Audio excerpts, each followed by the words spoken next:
Sharouk Al-Rantisi, 30, a nurse in Kamal Adwan's laboratory department, we saw her in the previous video, was among the women taken from the hospital. The women were told to walk to the same checkpoint, which was in a school, and then waited for hours in the cold. We could hear the men being beaten and tortured. It was unbearable. Then the searches started.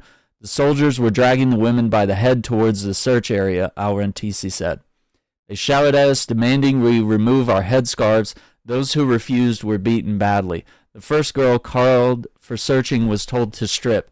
When she refused, a soldier beat her and forced her to lift her clothes. A soldier dragged me by the head, and then another soldier ordered me to lift the top of my clothes, then the bottom, and checked my ID, she said. So once again, this is not something that the good guys do.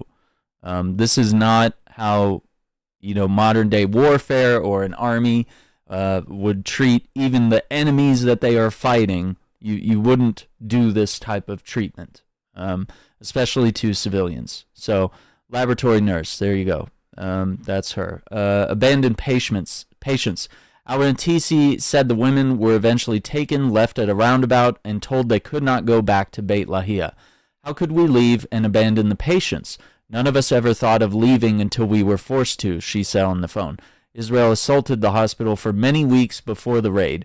The hospital and its courtyard were bombed relentlessly day and night as if it was normal, Al-Aswad said.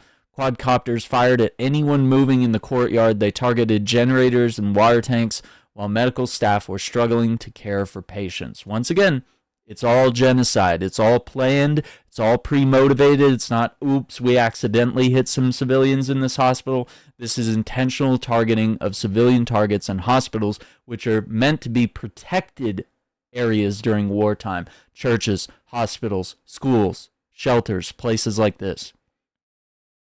The night before the raid was terrifying, Al-Aswad added, with Israeli attacks all around, including on the Al-Safir building. Witnesses say about 50 people were in there, including nurses from the hospital. No one could rescue them or retrieve their bodies. They're still there, he recounted. Al-Aswad and the men who were not taken for interrogation were released after a full day of abuse and humiliation. The soldiers ordered us to go west of the Gaza City and never come back, he said. We walked through destruction and rubble, freezing until people came to meet us near Gaza City, offering help and blankets. So why do they want them to evacuate the area? Well, it's to make a place for Jewish settlements and to level the entire area and kill everyone there